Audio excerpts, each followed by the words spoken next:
यदि आप सरकारी मुलाजिम हैं तो ये खबर आपके लिए। सरकार लाई है एक नई खुशखबरी। नमस्कार दोस्तों, मैं हूं ललित पटेल। सरकार ने बीते दिन 8वें वेतन आयोग को मंजूरी दे दी। केंद्रीय मंत्री अश्विन वैष्णव ने इसके बारे में जानकारी साझा की। तो मैं आपको बताते चलता हूँ कि क्या है ये और क्या कुछ खास लाभ होंगे आपको। तो चलिए शुरू करते हैं आज का सेशन। यदि मैं बात करूं 7वें वेतन आयोग की, तो 7वां वेतन आयोग जो था वो प्रधानमंत्री, जो कि पूर्व प्रधानमंत्री थे मनमोहन सिंह, उनके द्वारा लागू किया गया था। अच्छा, जो वेतन आयोग होता है वो एक ऐसी परंपरा है देश में आज़ादी के बाद से ही कि प्रत्येक 10 वर्ष, कितने, हर 10 साल में इस बार जो आया है ये कौन सा है, ये 8वां वेतन है। 8वें वेतन आयोग को अभी क्या मिली है, मंजूरी मिल गई है। तो ये लागू होगा 2026 से, ये 2026 के साल से लागू होगा। अच्छा, इसके जो पहले वाला वेतन आयोग था, तो ये अभी 8 है, तो इसके पहले क्या था, 7वां वेतन आयोग। तो जो 7वां वेतन आयोग था, तो 7वां वेतन आयोग जो था उसको लागू किया गया था 1 जनवरी 2016 से। कब से, 1 जनवरी 2016 से। और इसके अध्यक्ष माथुर साहब थे अपने, अशोक कुमार माथुर जी। तो उनको इसके अध्यक्ष बनाया और इसकी सिफारिश से 1 तारीख से इसको लागू किया था। अच्छा, ये 2014 में बना था, 15 में इसने सिफारिश से दी और 1 जनवरी 2016 से ये लागू हो गया। तो जैसे कि 10 साल के बाद मैंने आपको बताया कि एक वेतन आयोग लागू होता है, वैसे इस बार भी अभी कल जैसे घोषणा हुई है, तो अभी इस पर सिफारिशें होगी। वेतन आयोग का अभी अध्यक्ष और सदस्य, 2 सदस्य होंगे और एक अध्यक्ष होगा। इसका अभी नाम जाहिर नहीं हुआ है, आगामी कुछ दिनों में उसका नाम वाम भी आ जाएगा अध्यक्ष का, और सदस्यों की नियुक्ति कर देगा सरकार। ये केंद्र सरकार के अधीन होती है कि वो किसको नियुक्त कर रहा है। अच्छा, जैसे इसकी नियुक्ति हो जाएगी फिर ये काम चालू हो जाएगा। अच्छा, वेतन आयोग की आवश्यकता क्यों महसूस होती होगी, उस पर अपन एक नज़र डाल लें अपन। तो वेतन आयोग की आवश्यकता जरूरी क्यों है, ये जरूरी क्यों है, तो इसके जरूरी होने के भाई मेन कारण यह है कि आपको पता होगा जैसे जैसे हम बढ़ रहे हैं, दाइन महंगाई भी वैसे वैसे बढ़ती जाती है। अब जो सरकारी मुलाजिम है, कर्मचारी, तो उसकी एक फिक्स सैलरी रहती है। अब जैसे महंगाई बढ़ेगी तो वैसे सैलरी भी बढ़ना चाहिए ना उसकी। तो वो जो सैलरी बढ़ेगी तो उसका आकलन करती है ये काय का, महंगाई का और अन्य चीज़ों का, ये आकलन करके उसी हिसाब में महंगाई भत्ते और जो बेसिक सैलरी, यदि आप नौकरी पैसा व्यक्ति है तो आप तो बेसिक सैलरी, सीटीसी और इन सबसे चिर परिचित होंगे ही कि एक बेसिक सैलरी होती है जिसको हम आधार मानते हैं। तो उसमें भी ये बढ़ोतरी करती है। जैसे पिछली बार लगभग 1.86% की वृद्धि की थी, लगभग डबल ही बढ़ा दी थी, लगभग सैलरी 18,000 बेसिक पे कर दिया था केंद्रीय कर्मचारियों का। और इस बार ये उम्मीद जताई जा रही है कि ये जो बेसिक पे है इसको ये उठा देंगे और कहाँ तक ले जाएंगे, तकरीबन 34-34 हज़ार तक ये जाना चाहिए, ऐसा माना जा रहा है। अभी ऐसे निर्देश जैसे पिछली बार किया था उसी टाइप से यदि इस बार भी किया तो मोटे तौर पे मैं ये बोल सकते हैं अपन कि भाई 34-35 हज़ार के आसपास बेसिक सैलरी जाएगी। तो ये इसलिए ज़रूरी है। अच्छा, डीए भी मिलता है, महंगाई भत्ता, जो कि समय समय पे महंगाई भत्ता भी बढ़ता जा रहा है ना। तो ये इसलिए इसकी आवश्यकता होती है। ठीक है, तो ये मुद्दा आपको अब समझ में आ गया होगा। चलो अब अगली खबर की तरफ बढ़ते हैं। तो अगली खबर है, अमेरिका ने हाल में जो भारत की परमाणु संस्थाएं हैं उन 3 संस्थाओं, खास करके बार्क और इंदिरा गांधी जो परमाणु अनुसंधान केंद्र है और रेयर अर्थ लिमिटेड, इन तीनों जो संस्थाएं, इन पर जो बैन था उस बैन को हटा लिया है। तो ये जो बीते दिनों यात्रा हुई थी वहाँ के राष्ट्रीय सुरक्षा सलाहकार की, जैक सुलिन की, और उनकी यात्रा के बाद से ये कयास भी लगाए जा रहे थे कि अमेरिका आने वाले दिनों में ऐसा कोई कदम उठाएगा, और अमेरिका ने ऐसा कदम उठा लिया है। अच्छा, यदि मैं बात करूं कि ये बैन क्यों लगाया था अमेरिका ने, तो इसके लिए हमको थोड़ा पीछे जाना होगा। 11 और 12 फरवरी साल 1998 में भारत ने एक परमाणु परीक्षण किया था, पोखरण, जिस पर एक मूवी बनी थी, आपको पता होगा यदि तो वो पोखरण में जो शक्ति परीक्षण किया था उसको नाम भी दिया था ना, परमाणु शक्ति मिशन के नाम से, शक्ति परीक्षण एक ऐसा नाम दिया था। उसमें प्रधानमंत्री जी ने उस बार कहा था कि भाई हम शक्ति संपन्न बनना चाह रहे हैं, हम किसी को ताकत नहीं दिखा रहे हैं, हम अपनी ताकत को बढ़ा रहे हैं। और वहीं से जो कुछ देशों ने आर्थिक तरीके से भी और परमाणु के जो एक आयात निर्यात है उस पर भी एक प्रतिबंध लगा दिया था। वो संस्थाओं से कहीं ना कहीं एक दूरी बना ली थी। पर 20-25 साल बाद ही सही अब वो जो बैन है उन बैन को हटा लिया है। अच्छा, इसी के बीच में साल 2006 में जब मनमोहन सिंह जी की सरकार बनी थी, तो मनमोहन सिंह जी की सरकार के साथ भी एक सिविल न्यूक्लियर डील हुई थी अमेरिका की। विपक्ष ने उसका काफ़ी विरोध किया था और कैसे सरकार उसमें गिरते गिरते बची थी ये आप सबको पता ही होगा। तो इस बार ये हुआ है कि इस बार ये जो 3 संस्थाएं हैं इनसे अभी बैन हटा लिया है। अच्छा, इसका आगामी वर्षों में आपको काफ़ी कुछ लाभ देखने को मिलेगा और मेरी चर्चा का विषय वही है। तो अपन समझने का प्रयास करते कि क्या कुछ इससे फ़ायदा होगा। तो इससे यदि मैं फ़ायदे की बात करूँ तो इससे जो फ़ायदा है ये मुख्य रूप से हमारी जो परमाणु ऊर्जा के क्षेत्र में जितने भी विकास और नवाचार की मॉडल्स हैं, तो उनमें हम अब क्या करेंगे कि जो अमेरिकी वैज्ञानिक हैं और जो हमारे वैज्ञानिक हैं, तो अमेरिकी वैज्ञानिक और हमारे वैज्ञानिक एक साझा कार्यक्रम कर पाएंगे। कहने का मतलब ये है कि हम एक दूसरे की जो तकनीकी का आदान प्रदान कर पाएंगे। क्या कर पाएंगे? जो टेक्नोलॉजी से टेक्नोलॉजी का क्या कर पाएंगे? एक्सचेंज कर पाएंगे इससे। अच्छा, जो साइंटिस्ट है वो एक दूसरे के साथ बहुत सी चीज़ें सीखेंगे क्योंकि वो एक दूसरे से क्या करेंगे? एक कनेक्ट कोलेब्रेशन जिसको बोलते हैं। तो जो साइंटिफिक कोलेब्रेशन भी इसमें आपको देखने को आगामी दिनों में मिलेगा। अच्छा, भारत की जो पकड़ है इस वक्त इस बार जो बजट आया था तो बजट में भी स्मॉल मॉड्यूलर रिएक्टर, भाई छोटे जो परमाणु केंद्र होते हैं, छोटे छोटे, एक तो परमाणु केंद्र बहुत बड़े बड़े हैं विस्तृत, पर जो छोटे मॉड्यूलर रिएक्टर्स होते हैं ना, स्मॉल एसएमआर बोलते हैं जिनको, जिनकी लगभग 30 से लेके 300 मेगावाट क्षमता इनकी रहती है। 30 से लेके 300 मेगावाट क्षमता के रहते हैं। ये बहुत छोटी सी जगह में एक इसको पोर्टेबल टाइप भी कर लेते हैं और एक बहुत छोटी सी जगह में ये बहुत ज़्यादा ऊर्जा को बना पा रहे हैं। तो ये हमारे जो सुदूर क्षेत्र है, ग्रामीण क्षेत्र है, वहाँ पे जो आज हमारी बिजली आपूर्ति और ये जो समस्याएं हैं इसके लिए बहुत काफ़ी अच्छी चीज़ है हमारे लिए। तो इसके ही संकल्प को पूरा करने के लिए जो दिशा में काम सरकार करना चाह रही है तो उसमें भी हमको फ़ायदा मिलेगा क्योंकि जो हेवी वाटर और अन्य जो तकनीकी है खास करके, तो उसमें हमारा थोड़ा जो तकनीकी कौशल है वो कहीं ना कहीं अमेरिका से थोड़ा सा कम है। तो इस क्षेत्र में हमको एक अच्छी उपलब्धि है हमारे लिए कि ये उस तकनीक को भी और क्या करेगी, ये बढ़ावा देगी। साथ ही साथ यदि हम आगामी दिनों में और भी बातें करें तो इसमें सेमीकंडक्टर्स पे जो हमारा एक साथ में चल रहा है कि भाई दोनों जॉइंट वेंचर में बनाएंगे, तो इसमें अमेरिका और भारत जो क्रिटिकल टेक्नोलॉजीज जिनको बोलते हैं ना, तो क्रिटिकल टेक्नोलॉजीज जो है या सेमीकंडक्टर है, तो इस पर भी आगामी भविष्य में अच्छी एक बात बन सकती है और दोनों लोग साथ में काम करके एक नए आयाम खड़े कर सकते हैं।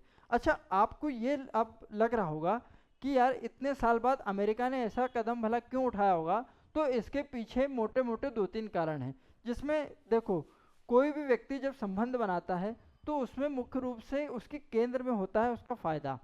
ठीक है, तो इसमें अमेरिका का भी एक बड़ा फ़ायदा है क्योंकि पिछले दिनों यदि अमेरिका के अर्थव्यवस्था में देखें तो भारतीयों का भी बड़ा योगदान रहा है और भारत के लोगों ने निवेश करके वहाँ कई रोजगारों को भी जन्म दिया है। भारतीय लोग काफ़ी वहाँ अर्थव्यवस्था में निवेश कर रहे हैं अमेरिका की, और तकरीबन 3-4 लाख लोगों की नौकरियों को बनाने में, यानी उनको डायरेक्ट 3-4 लाख नौकरियां जनरेट हुई है उससे, कहाँ? अमेरिका में बीते सालों में। तो इससे सीधा लाभ किसको मिला है? अमेरिका की जनता को और वहाँ की अर्थव्यवस्था को। तो ये एक बड़ा फायदा है। अच्छा, अमेरिका को ये बात अच्छे से पता है कि आज अंतरिक्ष विज्ञान के केंद्र में, परमाणु ऊर्जा के केंद्र में और क्षेत्र में, तो ये जो क्षेत्र है, जो ये एरियाज है, इसमें जो भारत है ये काफ़ी नए नए आयाम गढ़ रहा है। जैसे कल ही हमने बात की स्पेस मिशन की, तो हमने सफलतापूर्वक अब डॉकिंग कर ली है, और जैसे हमारे स्पेस स्टेशन बनाने की भी बात आगे है। तो ये सब चीज़ों को वो ध्यान में रख के ही ऐसे कदम उठा रहा है कि अन्य जो क्षेत्र है विज्ञान के, स्पेस साइंस है, न्यूक्लियर का क्षेत्र है और अन्य अन्य जो क्रिटिकल एनर्जीज के क्षेत्र भी है, तो उसमें हम क्या करेंगे कि इसके साथ काम करके वो भी एक अच्छा फ़ायदा कमा लेगा, और साथ ही साथ उसको एक भारत जैसा बड़ा बाजार भी मिल जाएगा। तो वहाँ पे वो क्या कर सकता है? अपनी चीज़ों को बेच सकता है, अपनी चीज़ों को बता सकता है। ठीक है, तो ये अमेरिका के भी फ़ायदे रहे। हमारा फ़ायदा ये है कि हम उससे नई तकनीकी का एक्सचेंज करके हम भी उससे नई तकनीकी सीख जाएंगे। ठीक है, तो ये इस पर बात हुई। चलिए अब अगली खबर की तरफ बढ़ते हैं। बीते दिनों एक पोस्ट की गई नथन एंडरसन के द्वारा, जो कि आपने पिछले दिनों हिडनबर्ग का नाम तो सुना होगा और उसके ये संस्थापक भी थे। इस पोस्ट ने पूरे देश और दुनिया में एक तहलका सा मचा दिया जब लोगों ने ये बात सुनी कि हिडनबर्ग रिसर्च कंपनी जो है अब काम नहीं करेगी, यानी उस पर ताला लग चुका है। तो आज बात करेंगे कि क्या कैसे इसने प्रभावित किया भारतीय शेयर बाजार को भी और भारत की कंपनियों को, और क्या कुछ करती थी हिडनबर्ग कंपनी, क्या है इसका इतिहास, पूरी अपन इस पे आज बात करने वाले हैं। तो यदि हिडनबर्ग की मैं बात करूं तो इसकी शुरुआत वैसे तो 2006 में बताई जाती है कि ये कंपनी की 5 और 6 2005-6 में इसकी शुरुआत की गई थी। पर इसका जो नाम है हिडनबर्ग, ये कहीं ना कहीं कई अभी न्यूज़ चैनल वालों ने भी छापा और बताया कि ये कहीं 1936 में कोई प्लेन क्रैश हुआ था हिडनबर्ग कंपनी का और वहाँ से उसने ये हिडनबर्ग नाम उठाया। पर अपन बात करते हैं, क्योंकि हिडनबर्ग का आपको कोई एग्ज़ाम में कुछ पूछेगा नहीं, इसमें मेन एक दो बातें हैं जिसमें शॉर्ट सेलिंग है, बाजार में सेबी पे कैसे आरोप लगाए थे, और इसकी पूछेगा कोई भी एग्ज़ाम वाला, चाहे वो पीएससी हो चाहे वो यूपीएससी हो, तो उसके अपन ज़्यादा फोकस अपना उस पर रहेगा। तो जैसे कि मैंने बताया कि हिडनबर्ग कंपनी ने भारत की एक नामी ग्रामी कंपनी थी, तो उस कंपनी के ऊपर कुछ आरोप लगाया और उसकी एक छपी न्यूज़, इसके द्वारा ही उसने रिसर्च पेपर प्रस्तुत किया लोगों के सामने और लोगों ने उसको पढ़ा और उस कंपनी का काफ़ी नुकसान भी हुआ उससे। अच्छा, 2023 में इसने उस कंपनी पे आरोप लगाए कि ये अपने ही लोगों का नाम पे, यानी जो पारिवारिक लोग हैं उनके नाम पे कंपनी चला रहा था tax haven countries. Tax haven countries वो कंट्रियाँ होती हैं जिसमें टैक्स में छूट होती है या टैक्स होता ही नहीं है, बहुत न्यूनतम टैक्स होता है व्यापार के ऊपर, तो वहाँ से ये पैसा बना रही है। दूसरे इसमें कुछ शॉर्ट सेलिंग करके एक शब्द आपको जिक्र आया होगा और सुनने को मिला होगा कि कैसे शॉर्ट सेलिंग करके, या जिसको बोलते हैं ना कि मैनिपुलेट करके पैसा कमाया जा रहा है मार्केट में इस उक्त कंपनी के द्वारा। अच्छा, तीसरी बात इसमें एक और सुनने को आई थी कि जो हमारी सेबी सेबी एक सरकारी संस्था है और उसकी जो मुखिया थी और मुखिया के द्वारा भी उसका भी एक नाम लाया गया है इसमें, तो उस पर अपन पूरी चर्चा करेंगे। तो यदि मैं बात करूं, पहले एक शब्द जो मैं बार बार बोल रहा था, शॉर्ट सेलिंग, तो शॉर्ट सेलिंग क्या होती है? तो शॉर्ट सेलिंग क्या होती है आप ये समझे थोड़ा। अच्छा, बाजार जो शेयर बाजार होता है उसमें शेयरों की क्या होती है? खरीदी और बिक्री। एक आदमी बेचता है तो कोई आदमी खरीदता है, यानी दो आदमी होने चाहिए उसमें, एक खरीदार और एक बेचवाल, जिसको बेचने वाला बोलेंगे। तो शॉर्ट सेलिंग का मतलब ये होता है कि आदमी क्या करता है कि ये एक प्रकार की स्ट्रेटेजी है, ये मार्केट में पैसा कमाने की एक स्ट्रेटेजी है जो कि पूरी बहुत ज़्यादा जो जानकार होता है मार्केट का वो लोग इस तकनीकी का उपयोग करते हैं। अच्छा, इसमें वो करते क्या है कि एक निश्चित रकम पे एक शेयर को खरीद लेते हैं और उसको फिर वो बेच के उससे मुनाफा कमाते हैं। अच्छा, आप ये सोच रहे होंगे कि भाई यदि कोई आदमी किसी चीज़ को बेच के मुनाफा कमा रहा है तो ये तो सारी दुनिया कर रही, वो गलत क्या कर रहा है इसमें? दोस्तों, वो गलत इसमें ये करता है कि जो शॉर्ट सेलिंग में करता है ये कि ब्रोकर से वो कुछ शेयर उधार ले लेता है और उन शेयरों को जिनका अस्तित्व नहीं है, कहने का मतलब ये है कि वो उसके पास अभी है नहीं, पर उसको वो बेच देता है। अच्छा, आपको मैं एक एग्जांपल के तौर पे बताता हूँ। वो पहले क्या करता है कि जो शेयर है उसकी कम पैसों पे उसको बेचता है और अधिक पैसों में उसको ले लेता है, वो इस टाइप से कुछ उसमें करता है। तो 10 रुपये का मान लो एक शेयर है, तो उसको उसने 10 शेयर बेच दिए, कितने में?